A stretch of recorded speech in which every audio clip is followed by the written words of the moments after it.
All right, so we're going to commence our meeting, 7:05. Keep looking at that thing. Thank you, everyone, for coming. In terms of calling the meeting to order and members, we have Lauren Sardi, we have Hiram Peck, town planner, we have zoning enforcement officer, Lena Frazier, we have Kim Britton, member, Tom Mabry, member, and Alex Hutchinson, member. Leslie, unfortunately, came down with something and contacted me about an hour and a half ago and said she wouldn't be able to make it. The first order of business will be to review the minutes. Have everybody had a chance to look? Have you had a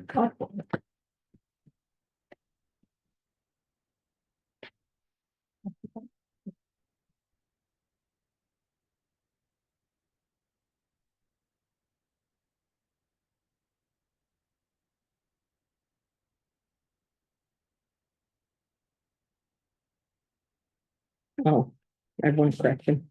Mhm. Just Lauren wasn't here, so take her off that adjournment. That's right. Not a big deal.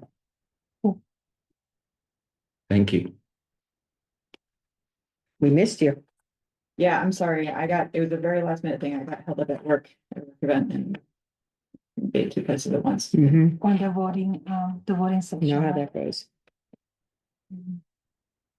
I would have sent an email had it not been thing. Is everybody good with the review? So if I can have a motion to approve As subject corrected. the amendment. So moved. Wonderful. Those in favor, accepting minutes, say aye. Aye. Aye. Opposed? Abstain. So you would abstain because you weren't here. Oh, yeah. Abstained one. Okay. So, the meat of the agenda. A couple of things. So before we get into what Leslie was talk about. Been working with Hiram and Lena. So we are following up with, the folks at GIS. Having a map created for us on all the vacant parcels of land. In town. And so we have sort of resolved the level of detail we want. That's all been worked out. We're just waiting for approval On the money. on the money. Yep. Okay. I did have, this is just an example of one that I had, from another town they do.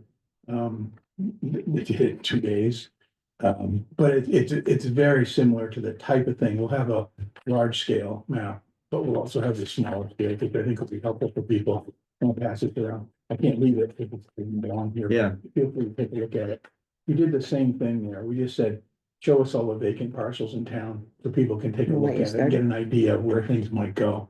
Okay. So that's basically what that. And we just got, I have it here, but it's not. planning and zoning just got, a similar map from Land Trust Okay, great. that Lena, I think he sent out to members of P and Z. Does that sound familiar? Which one?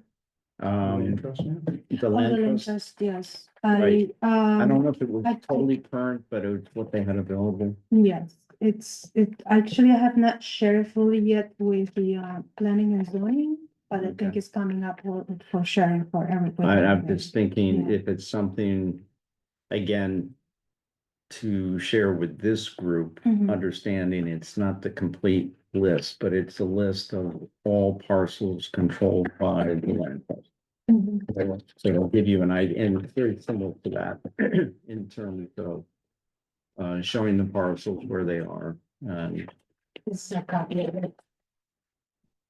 Perfect. Oh, can we make copies of this? Yeah, we can make a copy right now. Is that something we can share electronically? If we could just- Yeah, I can share it. Okay. I'm moving. If I move in, my feet don't hit the floor. Let's see, is there, you know, that's one of the nicest things for my office desk at home. I have a little footstool. Best thing in the world. Mm, Great way to relax the legs, but anyway. yeah.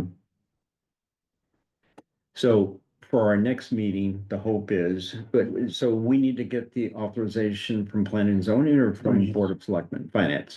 Yeah. Okay, And Lena sent that note to them as soon as we found out what the number was going to be. And they don't think there's gonna be any problem. We just need formal approval. okay. And I talked to the GIS guy himself, Tim, and said, well, do you want me to start? And I said, I think you better just wait till the formal approval comes through. Yeah, How expensive is it? $1,000. Once we have it, is it interactive or is it just a picture in time? Well, it'll be electronic. Yeah. And so we can do things with it, you know, after that. If we have specific questions, Thank you. whether a parcel is privately owned or publicly owned, state, town, whatever, I'm sure we can break all those down and get different. Same thing, right? I just wanted to make sure it's safe my region over there. so when we do get that new GIS, that will add a lot more detail and coverage. But it should include all of these parcels. So we asked for, was distinguishing between town-owned. So are they gonna distinguish between town and town-owned and state-owned, or just, I think so. Hopefully the 4 categories that we gave them, they will give us a breakdown. Okay. So we can tell what they are. I mean, frankly, for this group, it may not be all that helpful to know exactly where the land trust properties are, because those are probably already deed restricted. right? But we do need to know at least what the categories are, and I think that'll help somewhat.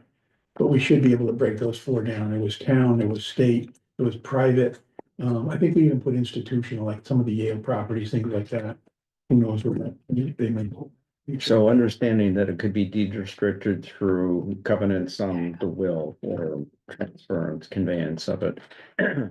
But if there's not an explicit restriction, is it something where if there are other parcels of land that the town owns, we could do a swap if, That's where we get into some really tricky negotiations, and I can't answer that question for you. It seems to me like that would be one of the things where we would need to talk to the owner.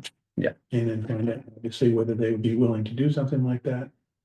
Frankly, after I saw what happened with that solar thing, I think anything's possible, Mm, you know, it's frankly. true.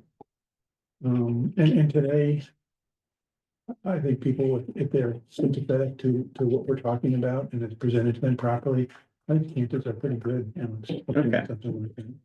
so it will give us some substance to look at and talk about, but I think the first thing is sort of get the idea of what are the range of possibilities in terms of vacant lots, how big they are, and if I recall, does it also, well, Lena, you had a spreadsheet that laid out all the various vacant properties, how big they were and Isn't, their that's in the plan of status. conservation development, I think, isn't it? It is, Came from the assessor. the requested a recent report of all the vacant, Oh, hmm, state owned, privately owned and all those lands, and they provided us with a whole report on it. oh, So that's the most recent that was, provided and shared with you and hired for the GIS map Okay, purpose, yes.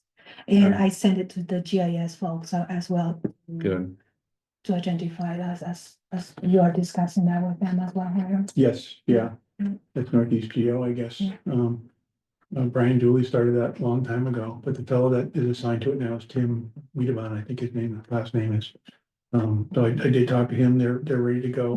Mhm. I said, what could you do it for this Monday? I said, well, it's a little tight. Yeah. So even if we had the money, we wouldn't have gotten it. Yeah, today, yeah. probably. No, But I think they wanted 2 weeks to I turn think around. that's probably right, Yeah. yeah. Well, I think it's displaying But I think he said it would take him 10 hours. 10 I hours. think that's. Anyway, I think by the next meeting, I think we're in good shape. 10 hours, that really translates into 15 minutes to push the right button and set it up the right way. Well, I think also the GIS is going through a transition of software and systems. Because we experienced this past week, a halt in the system, we couldn't access a lot of information. So I contacted them and I ended up asking what is the situation, and I couldn't even look into topography or anything like that. Yeah. So they are looking into. Hopefully that's what, probably the reason why they're a little. Yeah. Setback with that I mean, timing. usually for these kinds of things, it's a scheduling issue. It's not how long it takes.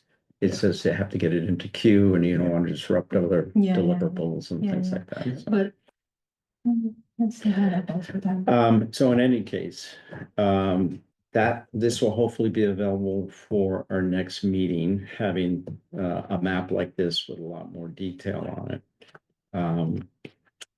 And sort of dovetailing this into what I wanted Leslie to talk to us about. So at our last meeting, Lauren, you weren't here, but Leslie started to get into a bit of discussion about working with other groups throughout the state, nonprofit housing groups.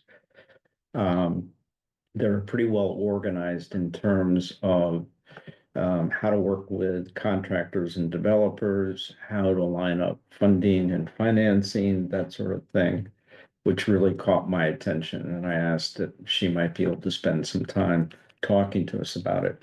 So one of the things, I don't know if you're able to call it up. Is the housing connection, or which one is that?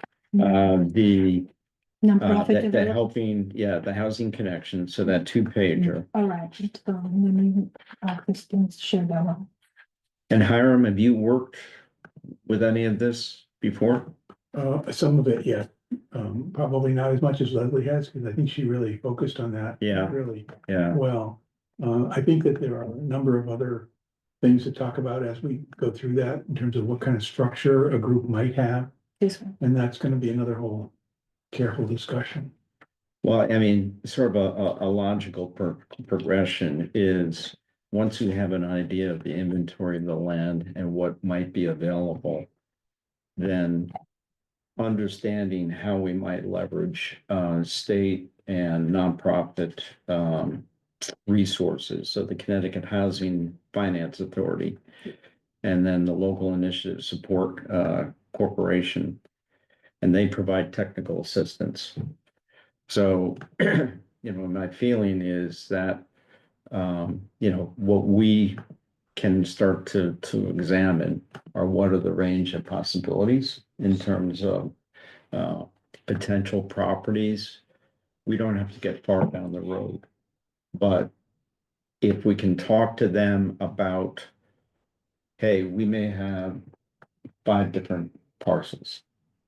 And before we invest too much into this, we really need to understand what we might be getting ourselves into. And again, when I'm saying what we're getting into, it is the collective we. Ultimately, this is planning and zoning, board of selectmen, and the town. So again, our job is advisory, but I'm hoping what we can do is start to lay out a potential roadmap for different things so that at the appropriate time, we can bring it back to planning and zoning.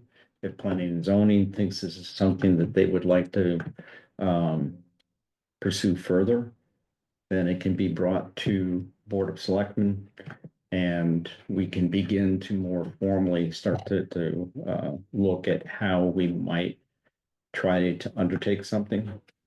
But I've been to enough different seminars and discussions about housing issues to know that the financing, land acquisition and financing are the most significant obstacles to get over. From a developer point of view, they have to look at what's the acquisition cost of the land, how they're going to factor that into their ability to build housing of some sort and make a profit on the back end. And they need to have to sort of understand how that's all going to work. If you can't engage with a developer at that level, the developer is basically going to say, you know, I've got other things to worry about, so. Yeah, where it would all start, Yeah, yeah. yeah, no, I mean, very logically, and, so in any case, what hopefully Leslie can do is at our next meeting, talk us through this a little bit more. In terms of what these entities are, what towns have utilized them, what sort of, developments or housing opportunities were created through the efforts and the initiative. And so that's with Housing, Connecticut Housing and Finance Authority and the LISC. And then the other thing, which, when Lena gets back to her computer, what I asked Leslie to do was to walk us through, there's a flow chart. A nonprofit affordable housing development. I think this Lena printed it. Okay. Sorry. And it's got a lot of detail, so I'm not even gonna attempt to try to go through it. But, again, the better informed we can be in terms of how we may want to frame recommendations or suggestions to planning and zoning, so that they're not fishing around in terms of when I'm part of planning and zoning, but, that we're not spinning our wheels, because unfortunately, as Kim can attest, you may think you have time on the agenda for something, and then an issue goes sideways and you just burn an hour and a half on something, and you get to the end of the evening, and there's really not the desire for people to want to hang around another hour to have a detailed discussion, about some of this stuff.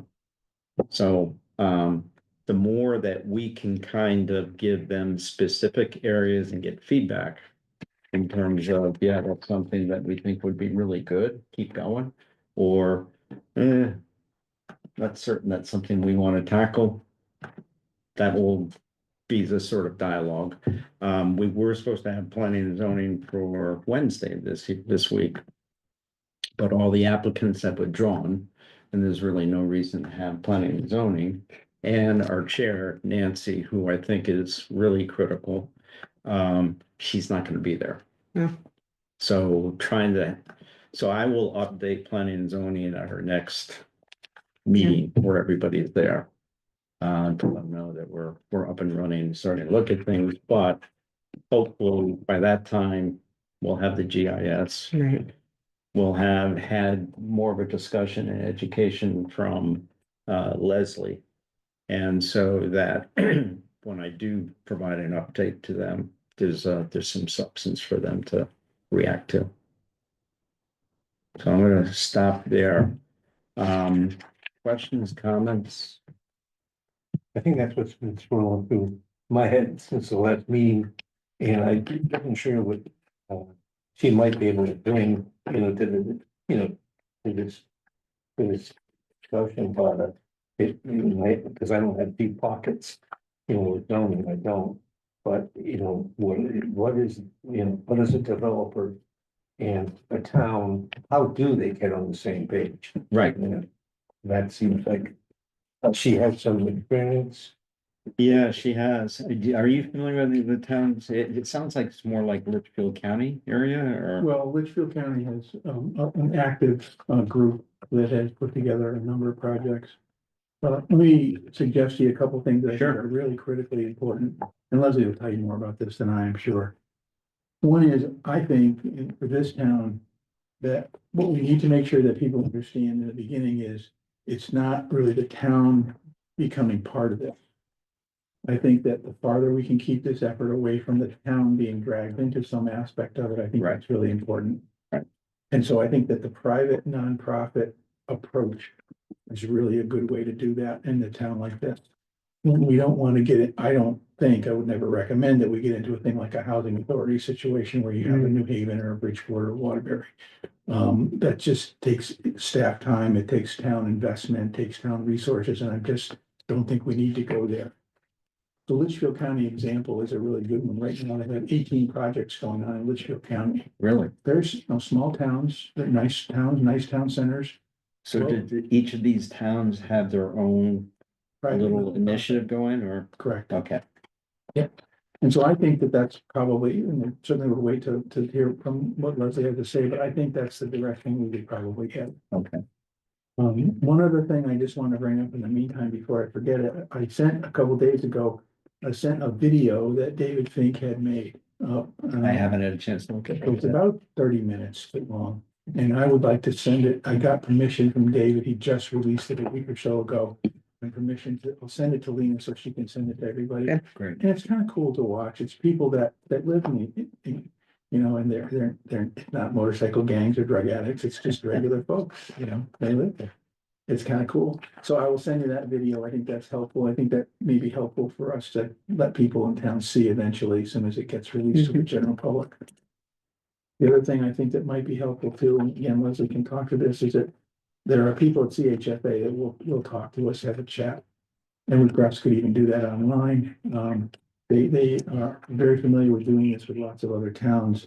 And so they may be able to answer some questions and things that how CHFA could play into this as well. So I think that, So in those discussions, does the town have to sort of sponsor the group to engage with CHFA or? actually it could be done through the regional planning agency. I think that, Scott, Frog or? Scott Okay. has a good group that's going to talk about this stuff all the time. And I don't think it's gonna cost any money. CHFA will do it, without charging anybody. But they'll answer questions that people may have about how these things could work, or what does it take to get this going in towns of a similar size or whatever. So I think that kind of thing is important. So the more technical information we can kind of gather so that people are prepared for whatever questions come up, I think will be helpful to us. Okay. And just, I think I kind of sort of understand housing authorities. But for the group, it's probably not a bad thing for us to have at least a high level understanding. Can you spend a few minutes on that? Leslie probably be better to do it than I can do it. I can tell you that it takes somebody that understands all aspects of the housing proposal. I think it, where do you get the land? Where does the financing come from? How does this deal get put together? I think we saw how it can go wrong with Greenhaven. And I think that. Well, I'm talking specifically when you said we don't want to go down the road of a Housing housing authority. authority. Right, what I'm saying is that, having all the information ahead of time. So that whatever private housing authority or private, nonprofit rather. Is put together, they have the answers to those questions, whether it's gonna be, how deep is the bedrock, where's the water, where are the wetlands, all that stuff, that Yeah. physical stuff. As well as putting together all the financing, I think is really critical as well. And I think that's what tends to make people in small towns nervous. They're saying, well, if this goes south, are we gonna end up paying the bill for it? And I think we need to have answers to that before we get actually Absolutely, involved in it. absolutely. So in addition to that, I think the design needs to be something that fits really well with the town as well, and all that stuff needs to come together. So the private, nonprofit would be a group of people, probably with a director, and that may come from, a recommendation from the Regional Planning Commission, Regional Planning Agency. There are probably a number of different ways that those can be set up. Litchfield Would we be County, working with Stephanie there or be working with Ian or do you know the staff there now? They've no, had a lot of turnover. no, I don't know. Stephanie or Brendan, Oh, okay, Brendan. probably Okay, Stephanie or yeah. Brendan, they're like the ones that seem to be. Okay, And I don't know who their housing specialist either. Usually they have a transportation person, environmental person, housing person, whatever. And I don't know who that person is right now. But I think that's the approach that should probably suggest that we take. I just think, very light-handed is the way to do it. Yeah, if a developer came in and said they wanted to do it, that's fine, but we don't have sewers. Significant, so it's not gonna be very dense. It's not gonna be hugely dense. It's gonna have to be done very carefully and designed well, so that it fits with the site long term. Those are key. but part of what I envision again, and whether planning and zoning wants to be involved in those discussions, or we can take the lead and then bring it back to them. But is to start having some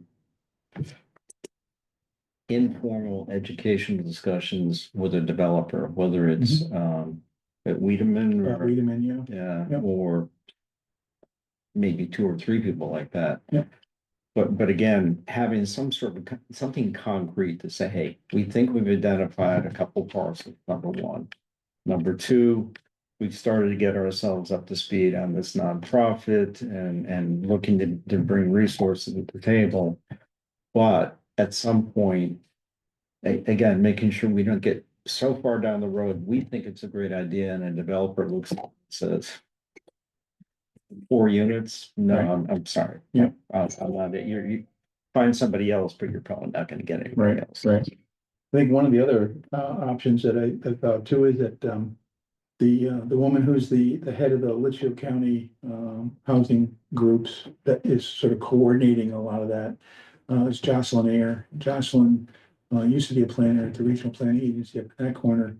And she's usually willing to talk to people as well, and so she might be willing to talk to people. See what Leslie thinks about that. Okay. But I think she was very helpful, very soft presentation. She gets it. She has answers to all the questions. And that might be helpful to us as Okay. well. Do you know Carol Martin? I do. Okay. Yeah. I mean, it's pretty impressive what, so I don't know if you went to that presentation at the And State Planning Association, but yes, Carol Martin, her title, is she in Westport? or- Westport, yeah, she's housing, I think it's the Housing Authority Director in Westport, I think. Okay. Yeah. But she lives in Orange. Yeah. Oh. And a big parcel of land, so if you know Orange where Racebrook Road comes into the post road. Mhm. Right before you get there's mostly residential, but you go over one street between the post road and Orange Hills. Where Orange Hills golf course is. Yep. I know exactly. what There you was mean. a big plot of land that became open. And somehow she got tuned into the whole thing. She ended up becoming the developer. So I guess she worked with somebody else. Yeah, no, she has people that she works with kind of consistently. They do very nice work. Right. Yeah. So I'm really interested in picking her brain, Mm. how she went through that process. Is there anything that we can learn from it? Mm. Or is this really more the effort and initiative of a private citizen who said, hey, I'm a little bit knowledgeable, I kind of know what I'm doing. But she was very open to say this was a huge learning experience going through the whole thing. But it resulted in, I can't remember how many units, from like 30, 40 units, Yeah, something 30, like that. 40. I think that's They're all rentals. In Orange? In Orange. And a third of them, I think it's close to 30% are affordable. And it's a really nice development. So if you're ever down that area, and it's not pouring rain like it is today, but just before you get to the post road, you can take any one of those streets off, one block up, and then back a little bit. You'll see this whole new development that went in. Is that to the left or the right? Going down there, it's to the left. It's on the Behind left, the golf so course. yeah, as you're coming up on the post road, I think there's like Smith Farm Road or something. There's 3 or 4 different roads that cut over. Yeah. You just literally go 1 block and you'll see that it's a really, really well done. And you know, one of the things that she emphasized was nobody knows which of the affordable units. And they all look the same, so it's not like, oh, we put them down that end and everybody else that isn't in affordable housing at a different end. So anyway, I was just saying that Sorry. if you were down there, it's Mhm. worth driving in just before you get to the post road on the left. Before like Norman Road and Yeah, right before those little yeah, so what, you can probably, the first road after you pass Orange Orange Hills, Hills.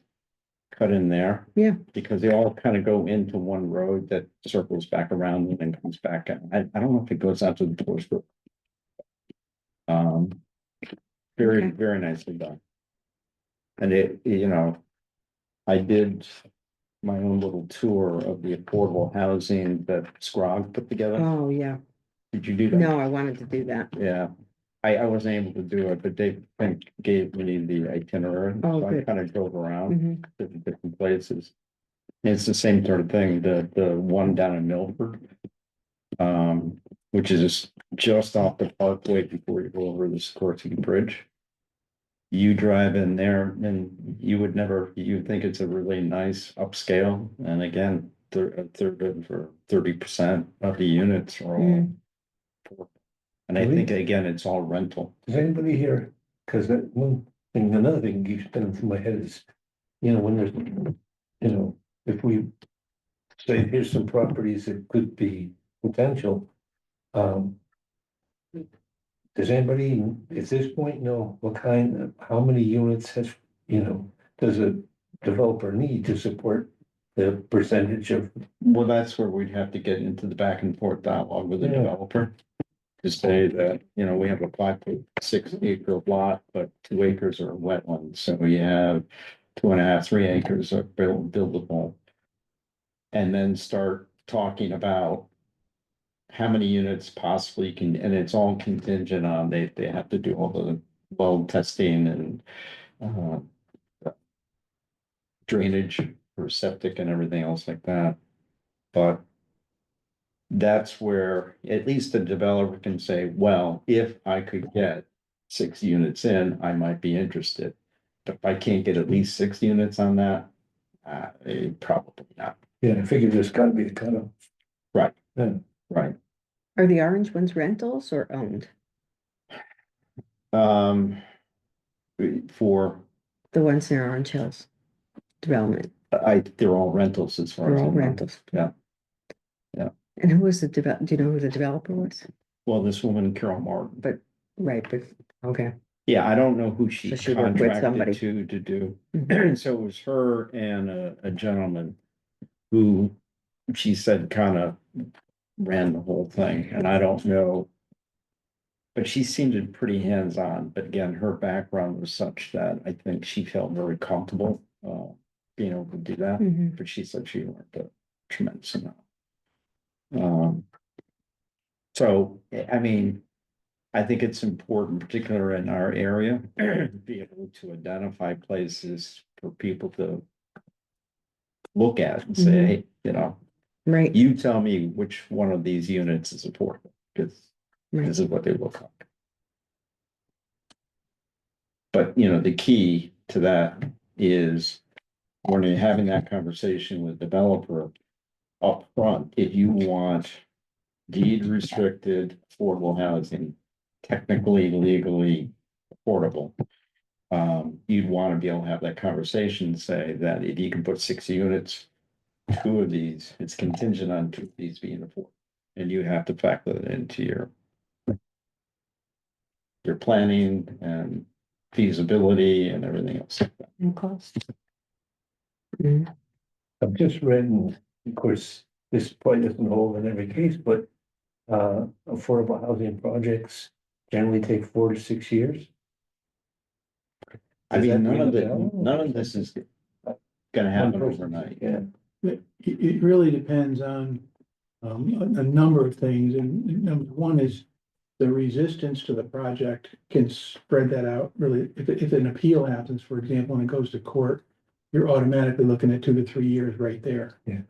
Now, if someone came in, one of the towns that I work with came in and applied for an affordable housing development, happened to be 64 units, was approved the same night it came in. Project is underway in 6 months. wow. Mhm. So it really depends upon the resistance, I think, that it gets. And the fact that if you're dealing with a developer that knows all those numbers that Alex is talking about ahead of time, you can be pretty sure. Once you talk to them a little bit, you know whether they really understand what's going on or not, or they're just blowing smoke and trying to make a big show. Yeah, And I think that, sitting down with them and really getting to know them and finding out whether they really understand the situation or not is critical on the front end of the process. Big number, of course, is what's the land cost them? Mm. Big number. And so lots of times the land could be owned by the nonprofit, the housing authority, and they don't have to buy the land. They don't have to buy the land, and eliminates a tremendous cost up could front. Bethany do that? I don't know. I don't know. That's the kind of thing I think we need to find out what's out there, take a look at that little map Mhm. that we get and see, are there any owners out there that are interested in doing this? But it could also be that either through the nonprofit or through CHFA. Mhm. They can make arrangements to get very favorable financing on it, so that working with the developer to say, listen. You're gonna have to do the acquisition, but we may be able to cut the acquisition financing cost to you in half. Because it's through a nonprofit, it's eligible for this and that. So, but I mean, as you can imagine, these are all of the details that you're not gonna get anywhere until all parties kind of understand, Right. okay. This is what we're looking at. And I think the timeline is probably, and Carol talked about this a little bit, all the surprises that pop up. Mhm. You've already got the commitment, you're moving forward, and all of a sudden, oh, I didn't anticipate that. Now we Right. have to figure out how we're gonna navigate around that. So. um, And that's where the experience, of someone who's been through it a few times is really critical. Right. Because they'll know where all those potential hurdles are. Yeah. And knowing that ahead of time and having those worked out way before they become issues is really critical. Even like a Rolodex of those people would be worth a small fortune getting, moving along. Yeah, I mean, I don't know if there's sort of a go-to Rolodex Yeah, that no. these people, but yes, I think that once you get into this space, there's probably the usual suspects that you start talking to. And there are gonna be people out there that just, the toll brothers of the world to say, Mm. if we can't do a minimum $1 million price tag, we're not interested, so. Yeah. I just read that I just had a rider on the bus who looked into that development in Woodbridge, Yeah, and they're 600 and up. Yeah. Yeah. So not a retirement package for sure. yeah. Do you know whether any of those Woodbridge units, the ones we're talking about down in the flats? Yeah. Do you know if any of them were deemed affordable I or? don't know yet. Typically, if a third of them are typically, that probably was a result of an 8-30G application, state statute application. And that third number is built into that statute. There are groups around that will do 40 or 50% affordable. But Is again, defined that by depends Bradley. upon what the Mm. land costs and what the upfront costs are. So, but I don't know the details of the. Yeah. Have you heard anything or? I have not heard anything, I haven't even, but Yeah. Christine, I could Yeah. inquire to Christine, she would know exactly what would have happened with it, Yeah. and if they are deemed affordable. I guess I just assume because Woodbridge has been in the crosshairs for the last 2-3 Yeah. years now in terms of all the legal Yes, stuff they have this- going on. Yeah, this. That would have been first and foremost in my mind as planning and zoning and board of selectmen is to say, is it Tolbro? Who's building that down there? I don't know who's I doing don't it. remember. I know But- that initially when they came in, it was a group of Yale professors that made the application, through that. And You're talking That was on minimum, Newton Road, wasn't it? Yeah, I believe, Yeah. yeah. yeah.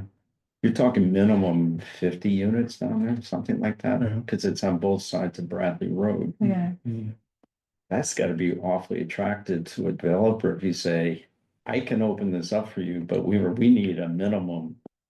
it looks nice in that corner, they're looking nice, those developments, but the cost of it Even if they're affordable, I mean, still is by zip you're code. looking at what, like 400,000 probably, or?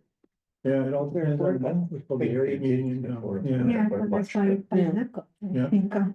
Under 8-30G, the way it works is, and some of you know, is that half of those, that is 15% of those units have to be at 60% of the area median income, and the other half is at 80% of the area median income. You only really start to get into helping affordable people when it's at 60%, 80%, well, it's not much different than I what mean, may, just the average of it. yeah. Yeah, so when you're talking about.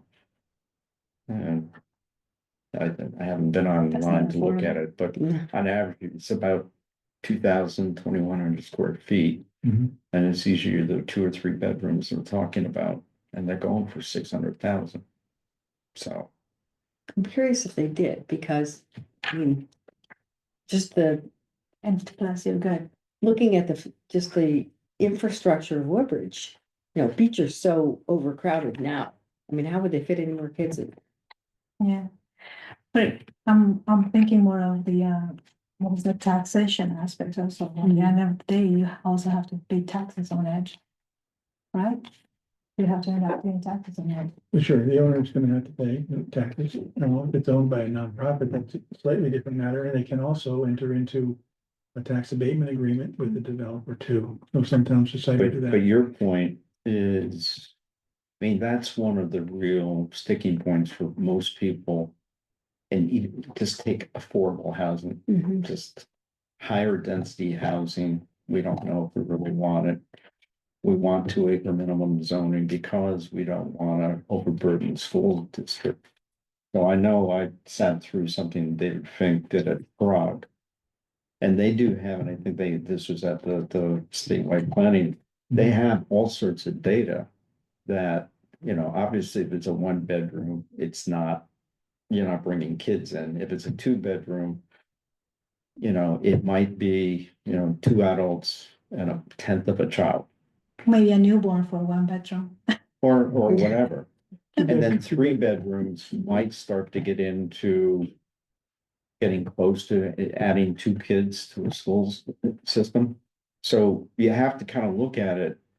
And I think there's a great argument, sort of the reverse psychology argument, which is if we keep doing what we're doing, building 4 and 5 bedroom homes, you're inviting larger families to Larger come. Who wants 5 bedrooms if you're just a couple or you have a one child?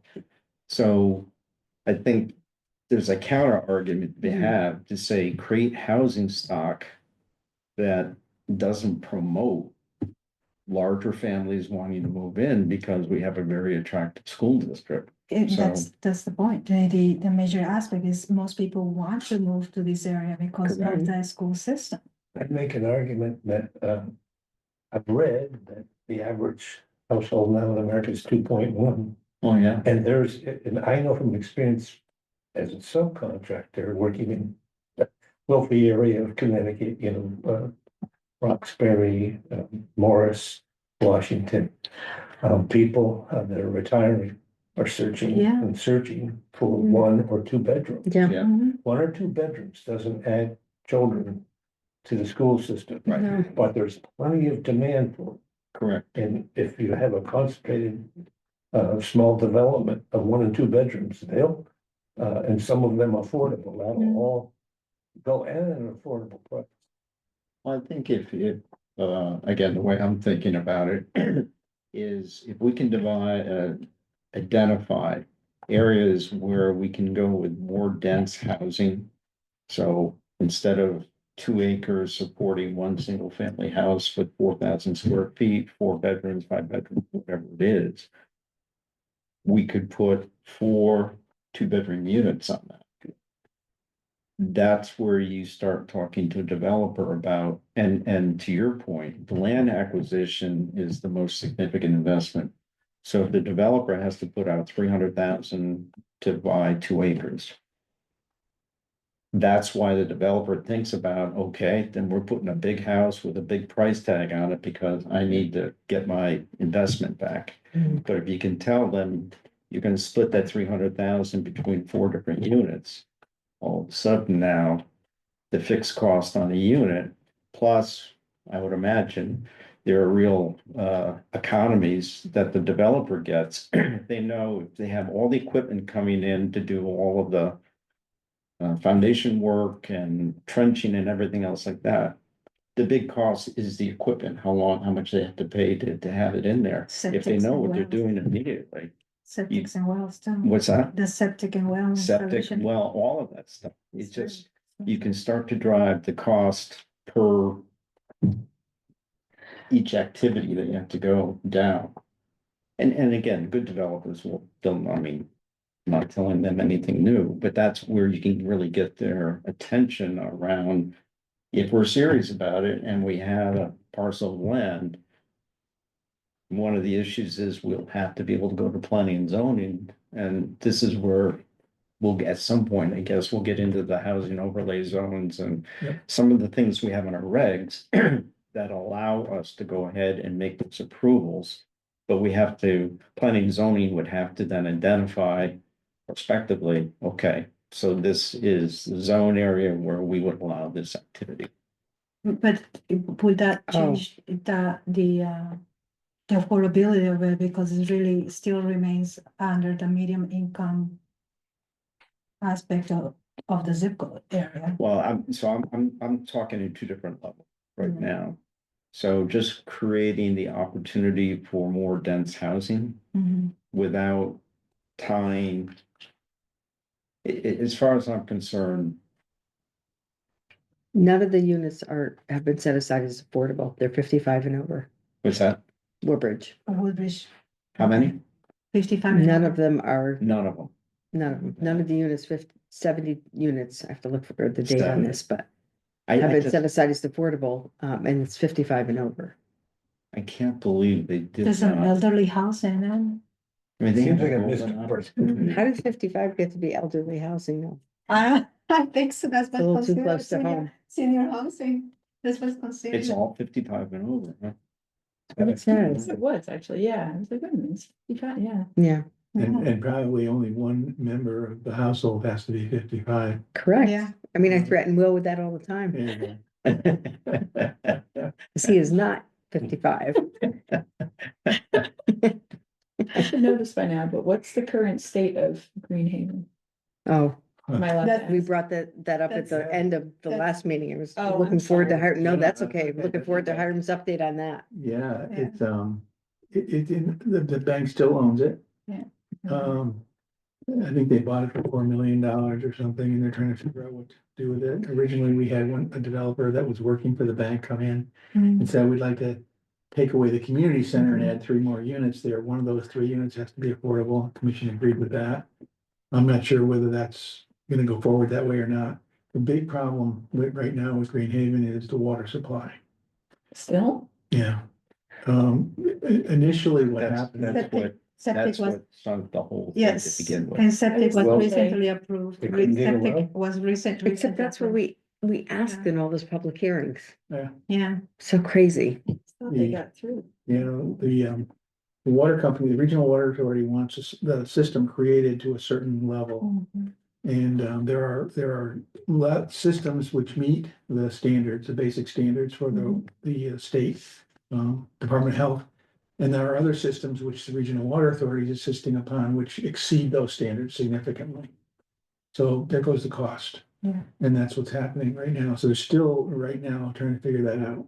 I thought they had gotten there though, so that's why I'm really surprised, okay. all As right. of last week, it's not solved yet. I mean, am I correct in understanding that they got so far down the road and then all of a sudden Department of Public Health got involved because it said, oh, we have more than 25 That's right. units. Right.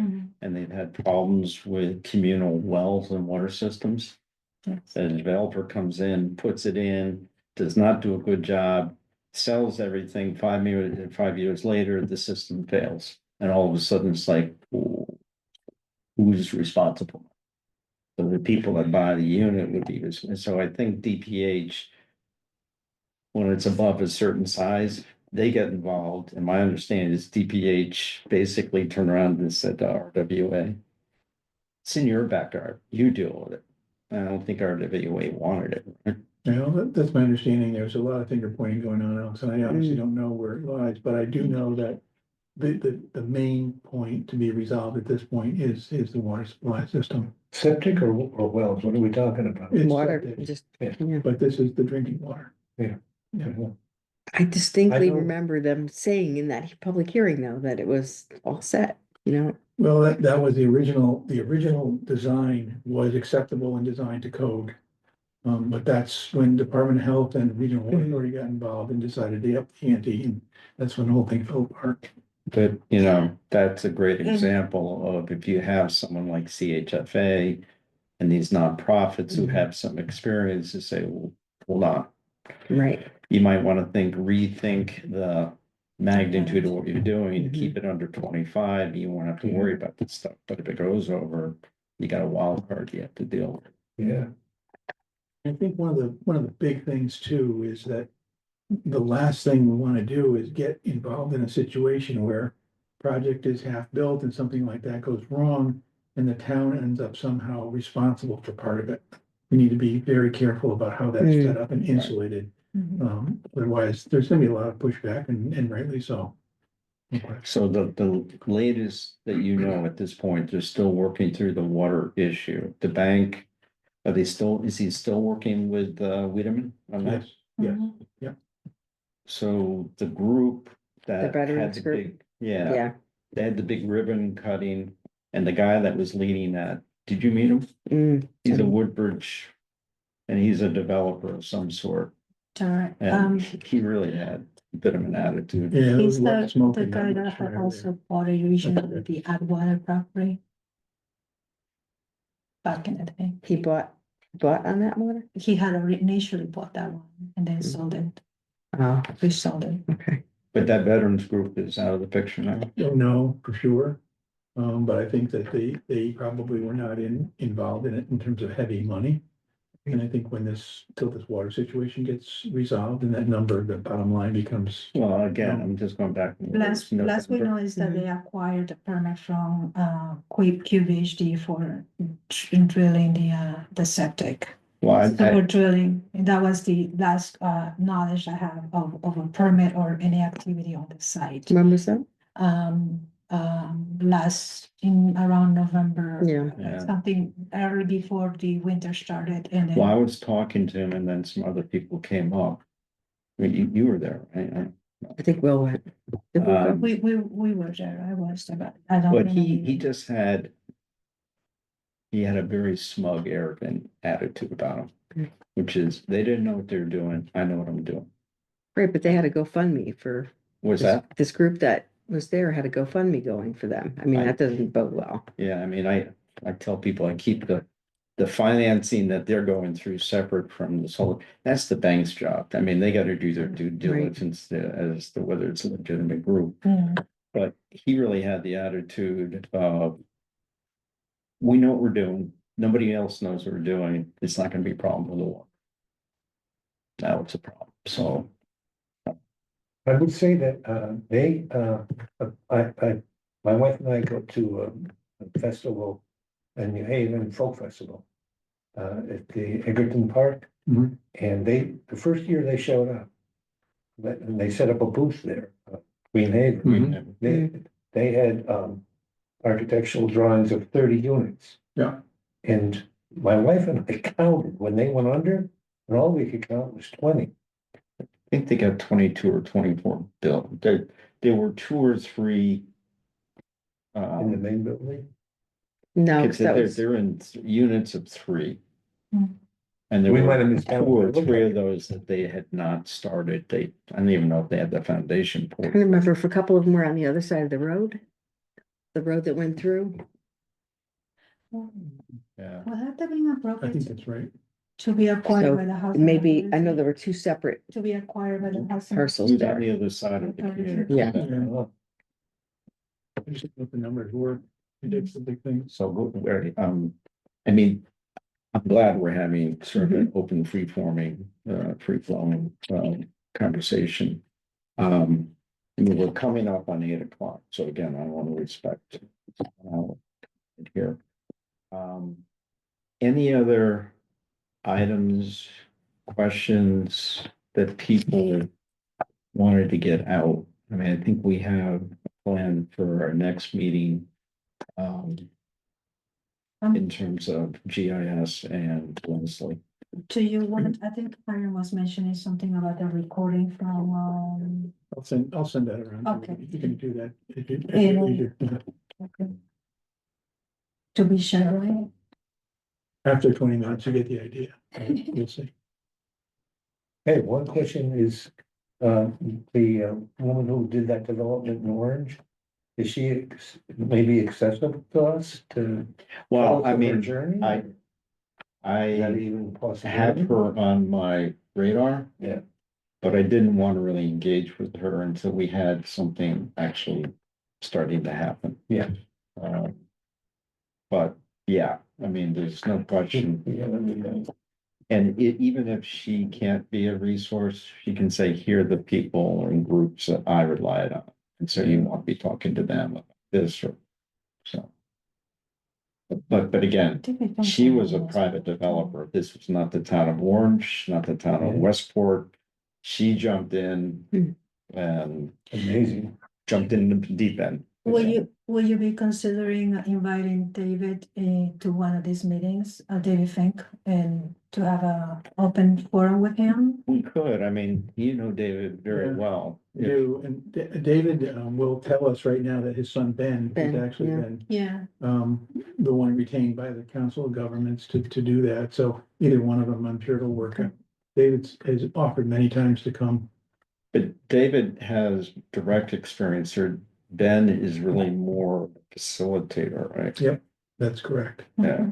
I mean, Ben could be useful when we get to the point, and again, this would be for planning and zoning board of selectmen conversations. to begin to get community input and feedback. And Ben will be very helpful in terms of how to frame the discussion. Mhm, And as a facilitator, hopefully be able to help navigate, people who may have a very negative opinion that doesn't want to hear anything else. Mm. Ben told a funny story, and very quickly, he in a talk I heard a week or so ago. And one of the first jobs he got as a facilitator was to go to coal country down in Kentucky someplace and talk about how to convince them to put solar panels on their roof.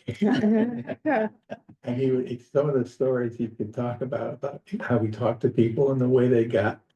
And he finally found some guy said, "Oh, yeah, okay, go ahead, do it." And, "Oh, great." So anyway, it was a huge project and he was a huge success. So No. in terms of combating, discussions that people were not in favor of initially, it was very interesting. Do you Make- think a time would come where be a way to engage for town support? Because I think there's I think there's a certain amount of positive response on the survey. Okay. There's I think not a so. good soldier from the start by Yeah. any means. No, But again, I mean, from my perspective, and what we've learned through planning and zoning, if you do not have a well thought out agenda for what, and that doesn't mean you're going in with, I need to convince everybody of this. We need to be able to go in and say, here is the issue, here's what we want feedback on, here's what we're thinking.